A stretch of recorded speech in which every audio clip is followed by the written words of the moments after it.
talented or smart, and my...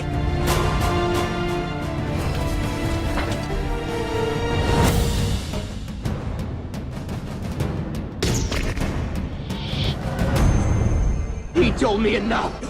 No, I...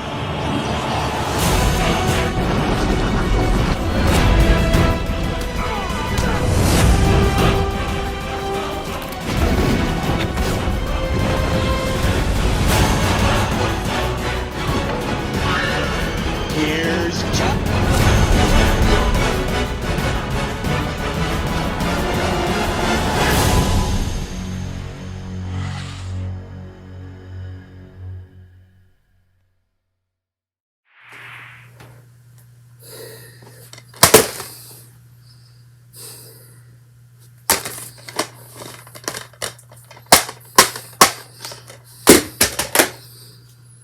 Okay, I'm sorry.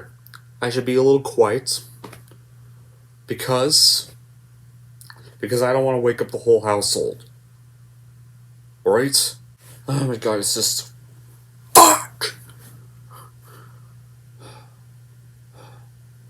Before we get started on this rant, here's my thoughts on the first one. Where did... Oh, damn it. Oh, good, I have it right here. Never mind. Anyway, I don't know. I think I'm just still a little angry for punching the sequel. But anyway, before I get started on this rant, here are my thoughts on the first Wreck-It Ralph movie. I loved the first film. It had heartwarming messages, moments, great enjoyable characters, a great story, perfect video game cameos, video game references, and an epic satisfying climax. Probably tied with Zootopia as the last animated Disney film that was actually worth a shit. What is not worth a shit? I'll tell you what's not worth a shit. This! It's this fucking shitty sequel. It sucks dick.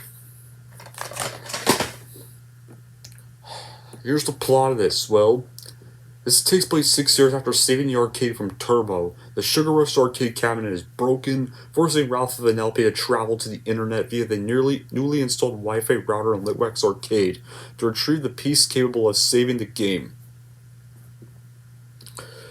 So that was just made. Well, September 2012, the year the first one was released, Rick and Morse said there were already plans for a sequel. And in March 2013, Morse said he and Disney had ideas about a sequel that would bring the characters up to date and explore online gaming and console gaming, which did not happen.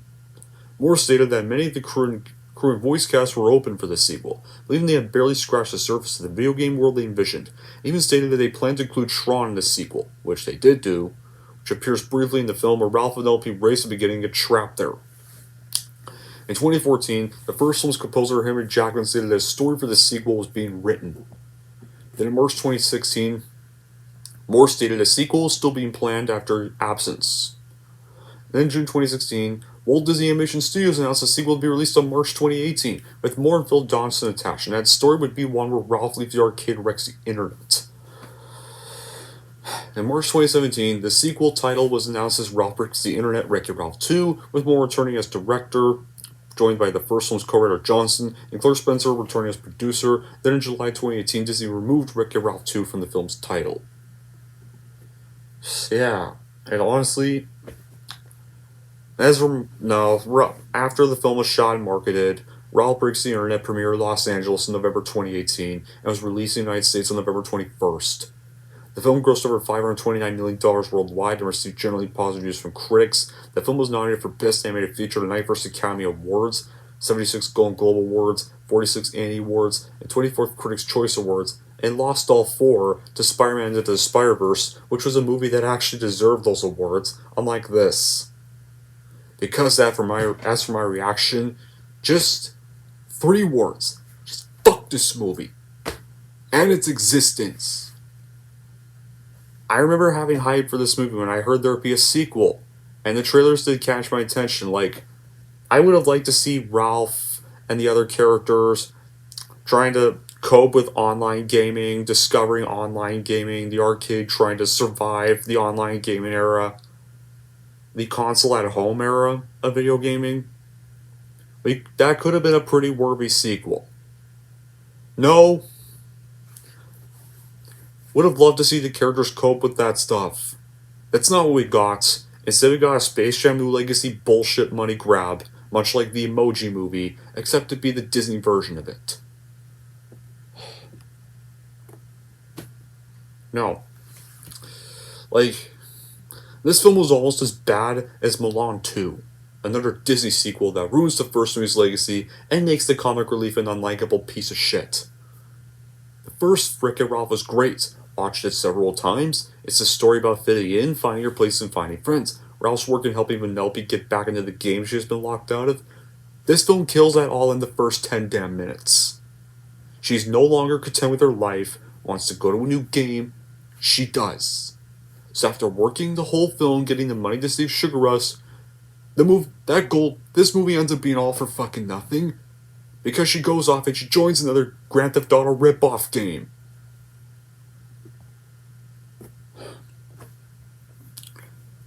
Pretty much Ralph and Vanellope became shells of their former selves. The fun arcade setting of the previous film was discarded, and any potential sequel may have had was out the window just to show memes. Other Disney properties, social justice values, and wasting Gal Gadot's career.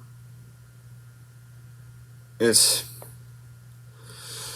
of course, they had to make Vanellope betray her own game, go to a game called Slaughter Race, and it was some horrible message about how Ralph just had to let her go. Turbo. And don't get me started on the scene with the Disney princesses, and how Disney made the annoying shallow views the likes of Peggy Orstein have towards their character's official. You know what's worse? You want to know how the movie starts? It starts with literally Ralph and Vanellope burping in their fucking faces repeatedly after drinking root beer at Tappers. The first one did not even start with its characters burping their asses off on loop. It's an unimaginative cinematic disaster and deserves to be mercilessly beaten in a brutal-like fashion. Dissing cheery children's films, you feel a bit like kicking a kitten. We all know that would go down on social media, even in animated form. But this, not as redeemably, horribly awful as the Emoji Movie or Space Jam 2, is still rubbish. One wishes that this movie could be erased from existence, and I hope. But for now, let's hope this burning wreckage acts as a warning to never ever do shit like this again. Let's hope this isn't the future of animated features. Well, it ended up being that. It's plotless, joyless, and cash grabbing. Ralph Jr. deserves the brunt of her wrath because it showcases everything wrong with Hollywood and certain sequels. A comedy that tries to tune in with these times and that will not reign precisely in the history of the genre. You want to know what this movie should have been called? The title of this movie should be Disney's Ralph Wrecks the Franchise. Yeah, or Disney breaks the Wreck-It Ralph franchise because they broke the franchise. There's no plot, absolutely no plot. Some kid breaks the steering wheel, Vanellope's Sugar Rush game, doesn't get arrested, doesn't get kicked out of the gay place for breaking equipment, and Ralph and Vanellope set on a journey to the internet to buy a new steering wheel from eBay. Because Sugar Rush sold out and went out of business. At best, this should have only been a 10-minute short. At worst. Well, at worst, this movie is the result. All that happens from the moment they go to the internet is ads. Lots and lots of ads ranging from the different brands that probably paid Disney a fortune to be animated, to showcasing the characters that Disney owns, ranging from Star Wars, Marvel, to Disney princesses, you name it, they got it all.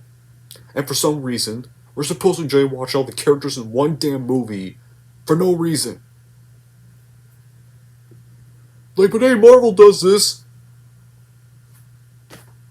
Marvel, yeah, well, their Avengers films are not fucking ads for internet videos. Since this is all they did in the first and second acts, they needed some sort of conflict and resolution in the third. So they just made Ralph do something stupid, cause a conflict which was later resulted in the dumbest possible manner, with Ralph wearing a princess dress. I have no idea if they really hired writers to come up with this lame-o-rama. It could just have easily been written by an 8-year-old. The side characters were forgettable and funny. Yeesh was probably annoying. Easily the most. That, and by that I mean this chick. That's Yeesh. Yeesh. I forget her name. They even tried to make the driver girl character three-dimensional, but that fell flat on its faces without Penelope. She had no driving purpose in the plot. It made Ralph a codependent man baby, and you could tell from the first scene ever since it became more insufferable. The whole film felt like it was bending over backwards to some social justice and internet feminism agenda, which diluted every potential joke and unique story direction. This movie is a symptom of needing a sequel, so they made an inconsequential forced plot about nothing and tried to drive it by turning it into a movie about insecurity and female empowerment, despite the themes of the original movie having nothing to do with the gender. The visuals were alright, but even the color palette and saturation of certain areas felt too strong and overexposed or just plain unnatural. I even noticed some background animation errors. Ralph even does the fucking floss dance for Fortnite to save the wheel and the Sugar Rush game. Yeah. Like, can you imagine if this was the first movie? If the first movie were if this was this movie, it probably would bomb in minutes. It probably would have nuked at the box office. Only reason this even made a profit is because it's a sequel to a film people liked. The visuals were alright, but even the color palette and saturation of certain areas felt too strong or overexposed or just plain unnatural. I even noticed some background animation errors. Oh wait, I said this shit before. I'm sorry. I keep forgetting this. Sorry guys, I keep forgetting this because I'm just too angry. I grew up with Disney films as a kid, yes. Good ones. I felt they were warm, genuine, and instinctively value-laden. They taught kids about faith, belief, magic, and dreams. Even through tough times, they weren't even afraid to be dark. They weren't afraid to show the reality of the world in the old days. This film teaches kids to be reckless, unforgiving, bratty, selfish, and emotionally driven. Like, Ralph in this movie was reduced to a big fucking idiot. Acts immature, burps in the opening damn scene, in Penelope's face. But in one positive trait he got to keep was his loving care for Penelope, which was underappreciated that it was essentially mocked to be nothing more than an insecurity. It's maybe applicable for a relationship between two high schoolers saying goodbye as they head to university, but the portrayal of Ralph's devotion is so one-sided that I did generally feel bad for the guy at times. Penelope was written as a childness who essentially does whatever she wants because she finds meaning in the unknown and is ready to sacrifice anything to achieve it. Again, this would have been okay with an adult character, but we're talking about a child venturing to a world of gangsters, murder, robbers, drugs, even likely, sex probably, and explosions. And bleeding dead people. The whole scenario only works because there's a noble and all-powerful woman in this wasteland that seems to protect her for no good reason at all. And then she goes freaking turbo. When Ralph does it in the first film, it was bad. When Penelope goes turbo, it's suddenly fucking good and people applaud it. Did everybody just forget about fucking Turbo in this movie? All because he's dead? Probably. Now when it just comes to Penelope in general, she's fine in the first film. But when they introduced her in the first film, even she was annoying in the first half. Her biggest bad quality is she's voiced by a comedian I despise. Now, if any of you saw that movie Marry Me last year, you know that annoying friend of Owen Wilson's character from that film? Or that annoying landlord from School of Rock? Or how about that annoying hooker from A Million Ways to Die in the West? Yeah. It's that actress Sarah Silverman, who can't act, voices her. Yeah, guys, I've never liked Sarah Silverman at all. She swears too much unnecessarily. Even, like, I may even swear too many times in my videos, but even Even I'm not this obnoxious with my swear words. She's not funny. And she's apparently a nasty person from what I've heard from so many subscribers of mine. Like this movie might Penelope may as well just be Disney version of Sarah Silverman in this film. Might as well just be that in this. Penelope's now extremely selfish, and someone has many like there's two kinds of dreams. There's pursue your dreams, and sometimes it can involve leaving everyone behind for your own sake and your own needs. This movie tried to paint this like a clingy relationship, but this again is a bad example of the movie adjusting to the message instead of the other way around. The writers seem to have forgotten that outside the games, characters die permanently. And I don't care if some Shay character put in the fucking code so that she can be in the game and be able to regenerate. No. It doesn't work like that. It's like doing that in the first film. Just imagine if the first film had Ralph choosing to stay in Sugar Rush forever. That would not work. It wouldn't.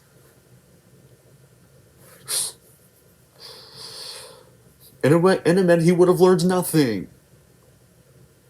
So what Penelope's doing in this movie is the equivalent of someone following his dreams. It's equivalent to someone leaving his family and friends behind, not giving a shit if he never sees them again, not gives a shit if their hearts are broken, even when some of those needed her for substance, to go risk their life in dream matches in the poor neighborhoods of France just because she needs a rush and just wants to live like the French people. If any, I wouldn't do stuff like that. If I had a friend who did that, I'd criticize them non-stop. Any real friend would not ditch their own home because they found a better place.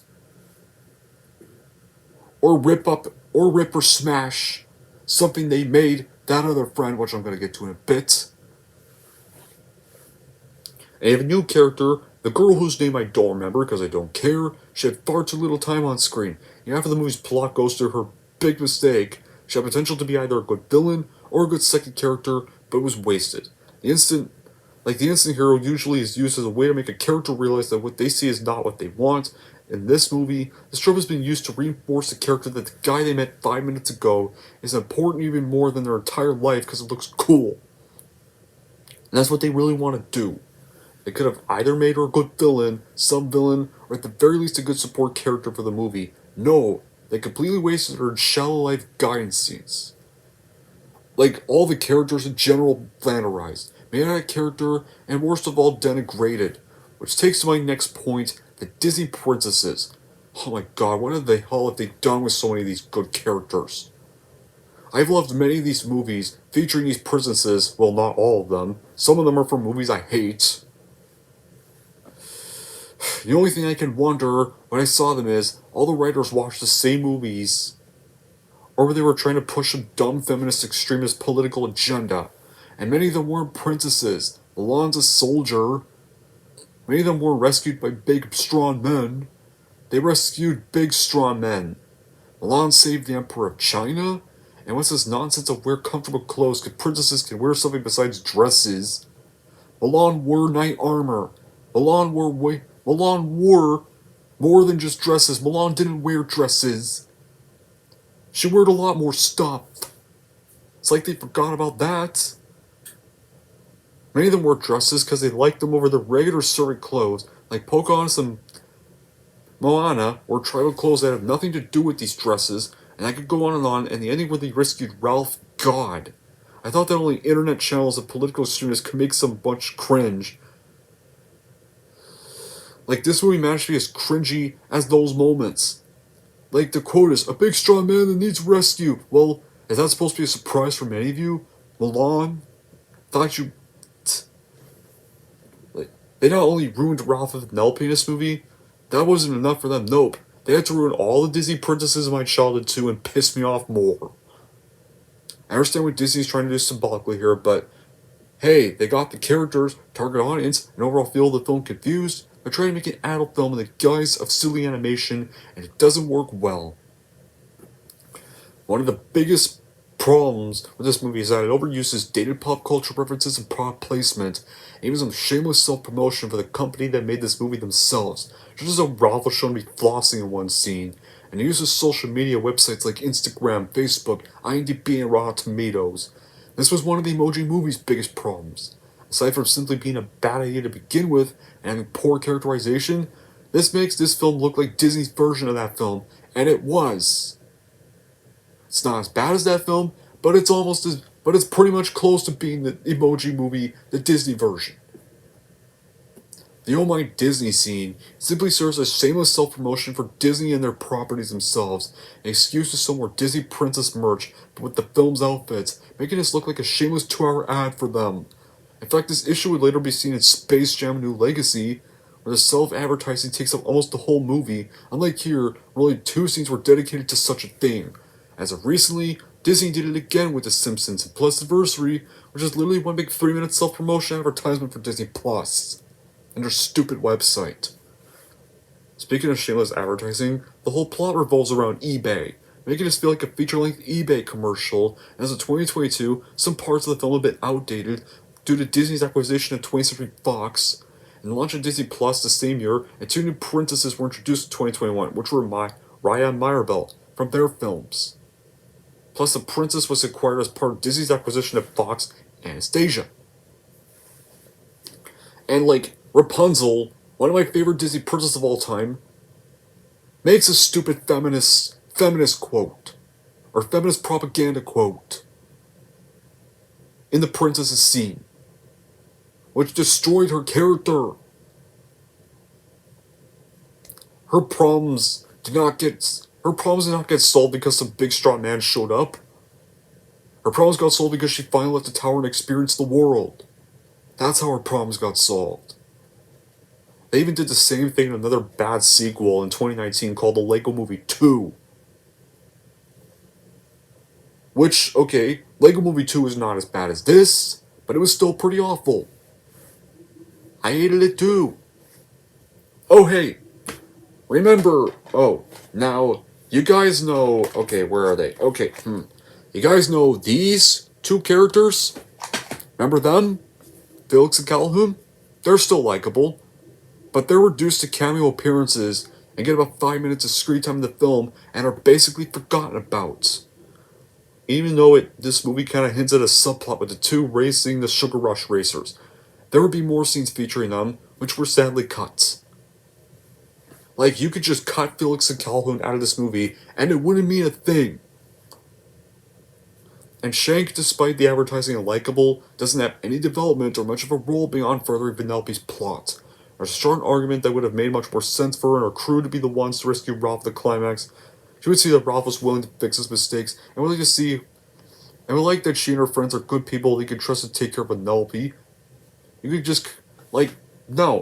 Honestly, no, you know what? No. You can actually kind of say Shank pretty much ruined Ralph and Vanellope's friendship and helped kill Sugar Rush just in her little life talk with Vanellope. Yeah, you could say Shank pretty much destroyed Sugar Rush. And the ending is downright awful. Like I've mentioned, Vanellope goes turbo, a game hops the slaughter race, leaving both Sugar Rush and Ralph behind. She gets away with it too while receiving 0 consequences or any forms of repercussions whatsoever, apart from Ralph bringing this up to her once during the big argument scene. In the first film, going turbo is heavily frowned upon, and game hopping could put either their or other characters' games in danger, but here, they flat out ignore the rules established there, up until Shank assures that she has coded Vanellope into the game.